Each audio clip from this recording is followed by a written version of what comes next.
Ni odlukom američkog predsjednika Clintona o doturanju humanitarne pomoći iz vazduha, muslimani u istočnoj Bosni silovitije nego ikad od ponoći bez pauze teškom artiljerijom gađaju srpske položaje u srpskoj opštini Bratunac, saopštavaju u Bratunačkom garnizonu Vojske Republike Srpske.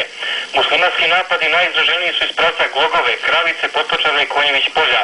Uporedo sa artiljerijskim napadima, neprijateljski vojnici pokušavaju pešadijske prodore u pravcu srpskih sela i grada Bratunca.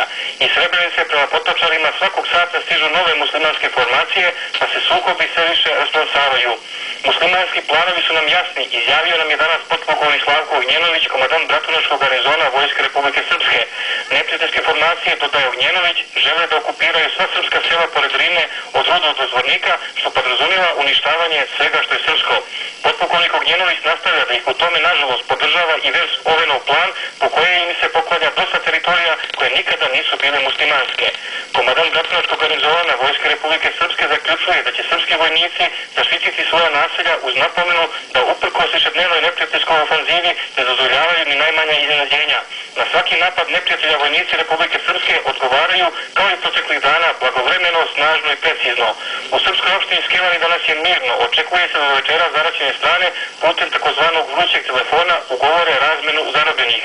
A pripadnici UNPROFOR-a jutros od 7 do 8:45 časova blokirali su saobraćaj na magistralnom putu Mali Zvornik Bajina Bašta kod mosta na Drini u Malom Zvorniku.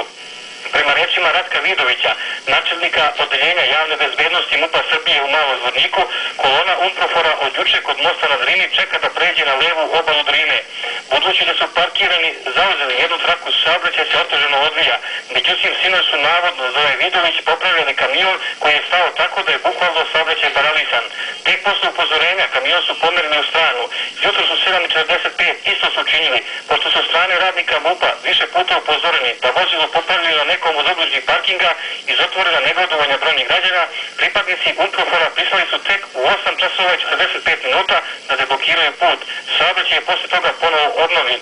Međutim, od 10 do 10:30 ponovo je iz istih razloga saobraćaj potpuno bio obustavljen. Od 10:30 kada su ponovo pripadnici MUP-a insistirali da se skloni vozilo, sa druge strane trake saobraćaj je ponovo uspostavljen.